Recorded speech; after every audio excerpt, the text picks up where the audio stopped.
मेरे प्यारे बच्चों, भौतिक विज्ञान गॉस की प्रमेय भाग 5 में आपका सबका स्वागत है। मैं नेशनल इंटर कॉलेज से एनके सिंह। मैं आज आपको ये डेरिवेशन समझाऊंगा और फिर मैं आपको न्यूमेरिकल लगवाऊंगा। मेरे प्यारे बच्चों, ये डेरिवेशन है आवेशित चालक के ठीक बाहर विद्युत क्षेत्र की तीव्रता ज्ञात करनी।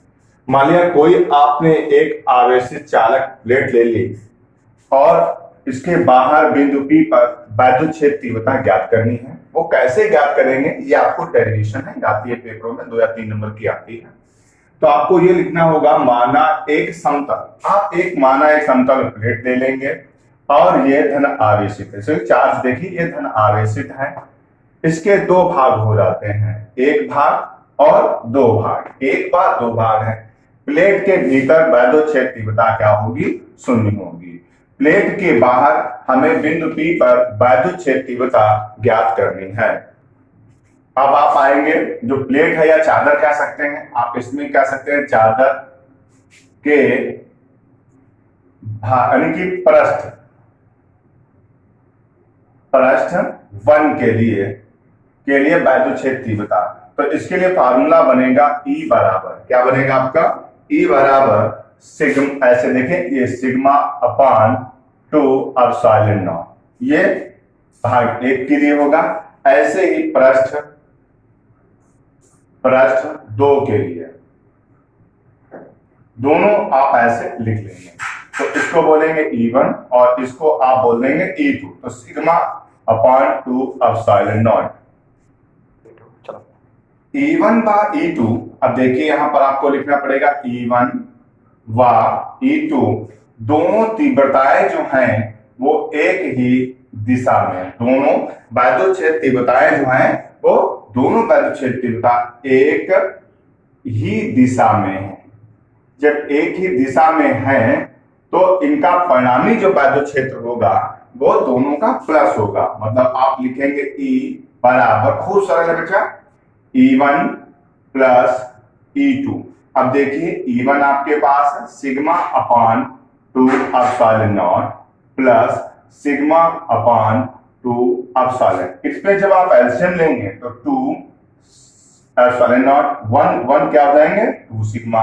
तो 2 से 2 कैंसिल, तो डेरिवेशन आएगी E equal to sigma upon epsilon not. ये डेरिवेशन आपकी क्लियर हो जाएगी।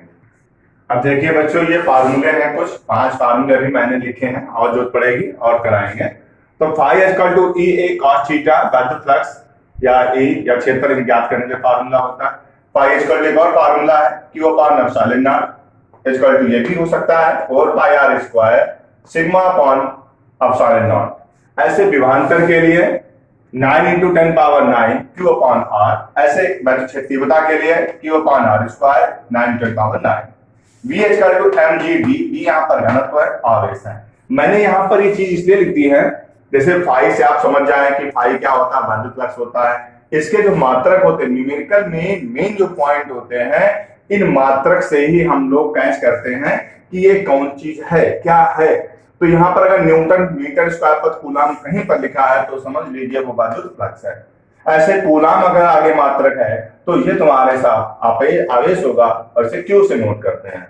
ऐसे विद्युत क्षेत्र तीव्रता न्यूटन प्रति कूलम होगा तो ये विद्युत क्षेत्र तीव्रता होगी। 1 क्षेत्र पर मीटर स्क्वायर होता तो ये हो गया।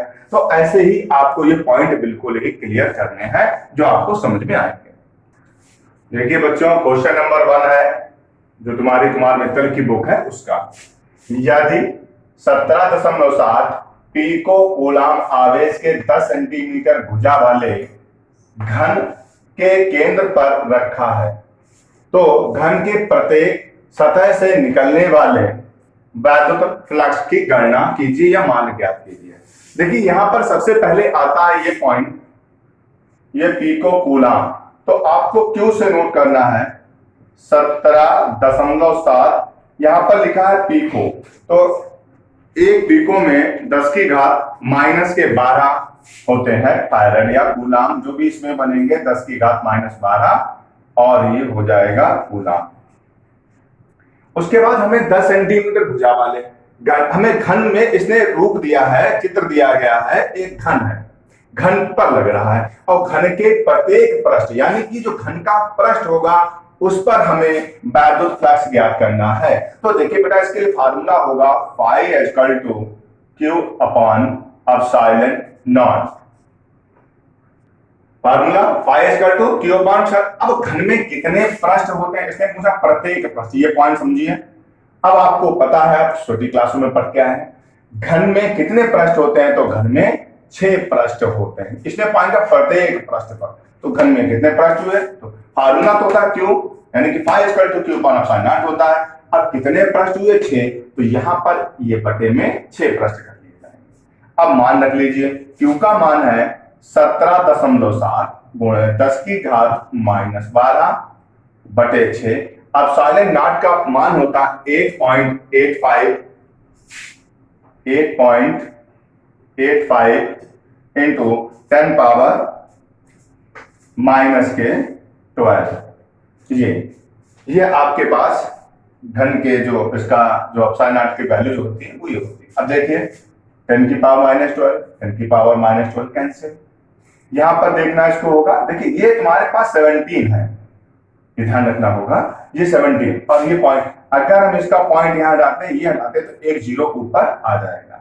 अब हम लोग इसको काटेंगे, एक बार जाएगा और ये 2 बार जाएगा, 1770 885 2 बार चला जाएगा। 2 से काटेंगे, 2 एकन 2, 2 3 6, तो इसका जो आंसर आएगा वो 1/3। और इसका मात्रक आपका क्या होगा, देखिए मात्रक इसका न्यूटन मीटर स्क्वायर प्रति कूलम, इसका जो मात्रक है वो आप लिख देंगे और क्वेश्चन सॉल्व। अब बच्चों आप देखेंगे question number 2, 5I + 10J volt प्रति मीटर के एक समान वैद्युत क्षेत्र। यहां पर आपके पास ये क्या लिखा, वोल्ट पर मीटर, ये वैद्युत क्षेत्र हो गया। क्षेत्र 0.2J मीटर स्क्वायर, क्षेत्रफल के पृष्ठ मतलब पृष्ठ है, पृष्ठ पर वैद्युत फ्लक्स की गणना करिए। अब देखिए जो पॉइंट है यहां पर, ये जो पॉइंट आ रहा है ये E से संबंधित है, यानी कि वैद्युत क्षेत्र तीव्रता है E बराबर 5I + 10J।